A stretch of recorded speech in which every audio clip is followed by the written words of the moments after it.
दिव्यनीर industries लाई है press Q उच्च quality का डीएम बैटरी वाटर एवं गुणवत्तापूर्ण कूलेंट।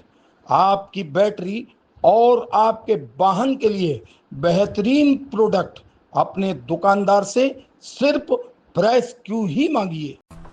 पार्लियामेंट में हमने कहा था कि कास्ट सेंसस को हम करवा के छोड़ेंगे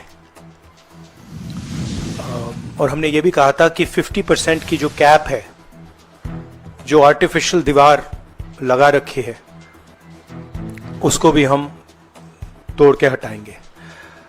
पता नहीं क्या हुआ, सडनली 11 साल बाद नरेंद्र मोदी जी कहते थे कि सिर्फ 4 जाते हैं, सडनली कास्ट सेंसस का अनाउंसमेंट किया। हम इसको सपोर्ट करते हैं, पूरी तरह सपोर्ट करते हैं, मगर हम टाइमलाइन चाहते हैं। हम जानना चाहते हैं ये कब तक होगा, और ये एक पहला कदम है। तेलंगाना एक मॉडल बना है कास्ट सेंसस के लिए और वो ब्लूप्रिंट बन सकती है। और कास्ट सेंसस को डिजाइन करने में हमारा पूरा सरकार को ऑफर है, पूरा समर्थन है कि हम डिजाइन करेंगे, क्योंकि डिजाइन बहुत जरूरी है। क्योंकि 2 एग्जाम्पल्स हैं, एक बिहार का डिजाइन है, दूसरा तेलंगाना का डिजाइन है, उसमें जमीन आसमान का फर्क है। और मैं दोहराना चाहता हूं कि कास्ट सेंसस पहला कदम है। हमारा जो विजन है एक बिल्कुल नया डेवलपमेंट का, विकास का पैराडाइम हम कास्ट सेंसस के माध्यम से लाना चाहते हैं। जनगणना के संदर्भ में हमारे देश के नेता, देश की संसद में प्रतिपक्ष के नेता सम्माननीय राहुल गांधी जी ने जिस तरीके से दबाव डाला और बार बार उन्होंने हजारों मंचों से उन्होंने बोला, हर जगह उन्होंने कहा कि जाति गणना होनी चाहिए। जातीय गणना राहुल गांधी के दबाव की वजह से मैं समझता हूं कि ये जनता पार्टी की सरकार ने निर्णय लिया है। वही उनके मंत्री लोग, वही भारतीय जनता पार्टी के तमाम देश के नेता लोग जिस तरीके से बात करते थे कि जाति जनगणना में देश बटेगा, लोग बटेंगे, आज वही लोग तारीफों के कसीदे पढ़ रहे हैं मोदी जी के पक्ष में कि मोदी जी ने जाति जनगणना करा के बड़ा पुनीत कार्य किया है। ये इनकी 2 मुही बातें हैं कुल मिला के भारतीय जनता पार्टी की। एक तरफ पिछले 15 दिन के आप रिकॉर्ड उठा के देख लो, पूरे भारतीय जनता पार्टी के नेता राहुल गांधी के इस निर्णय के खिलाफ या राहुल गांधी की इन भावनाओं के खिलाफ ये बोले चले जा रहे थे। अब वही निर्णय हुआ है, अच्छा है। जाति जनगणना होनी चाहिए, इसलिए होना चाहिए कि जिसकी जितनी संख्या उसको उतना लाभ मिलना चाहिए और पता चलना चाहिए। चंद्र लोग जिस तरीके से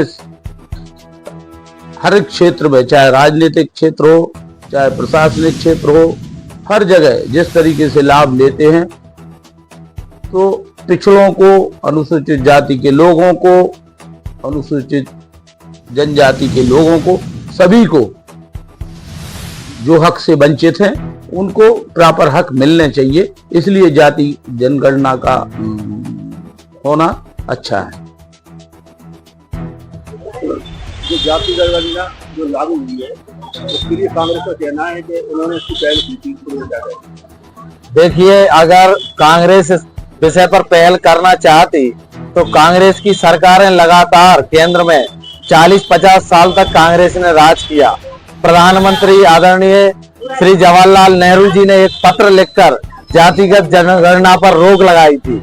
उसके बाद मंडल कमीशन जो तय हुआ, मंडल कमीशन ने जो अनुशंसाएं की, उन मंडल कमीशन की अनुशंसाओं को अगर रोकने का किसी ने काम किया तो कांग्रेस की प्रधानमंत्री उस समय की श्रीमती इंदिरा गांधी जी ने जातिगत जनगणना को रोकने का और मंडल कमीशन की सिफारिशों को रोकने का काम अगर किसी ने किया तो वो उस समय की प्रधानमंत्री श्रीमती इंदिरा गांधी जी ने किया।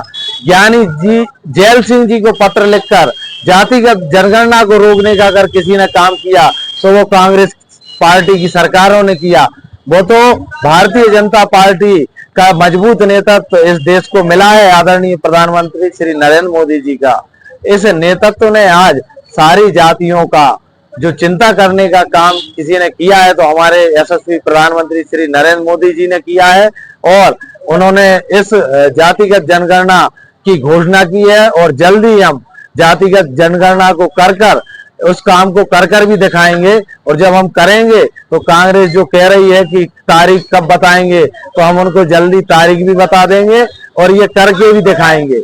मैं राजेंद्र उपाध्याय, नगर मंडल अध्यक्ष, भाजपा। जो भाजपा सरकार ने जाति गणना लागू की है उसको लेकर क्या विचार है? देखिए, इसमें सबसे बड़ी जीत कांग्रेस पार्टी और विपक्ष के नेता संसद में श्री राहुल गांधी जी, उनकी जीत है।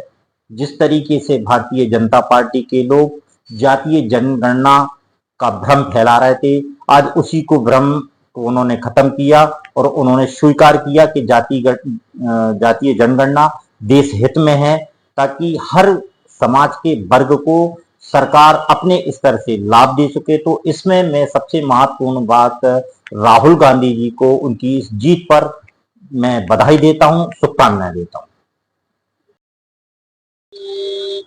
मोदी सरकार ने जो जातिगत गणना का कानून लागू किया है उस संबंध में क्या विचार है? जातिगत जनगणना भारतीय जनता पार्टी का मूल उद्देश्य है कि प्रत्येक व्यक्ति को, प्रत्येक जाति पंथ को समानांतर लाभ मिलना चाहिए, और समूचे देश में एक खुशी की लहर है कि जातिगत जनगणना से कहीं कोई हमारा अंतिम पंक्ति का व्यक्ति कोई छूट तो नहीं रहा है हमसे, उसको हमारी सरकार का लाभ मिल रहा है कि नहीं मिल रहा है, उसमें यह जातिगत जनगणना पूरी रूप से कामयाब होगी।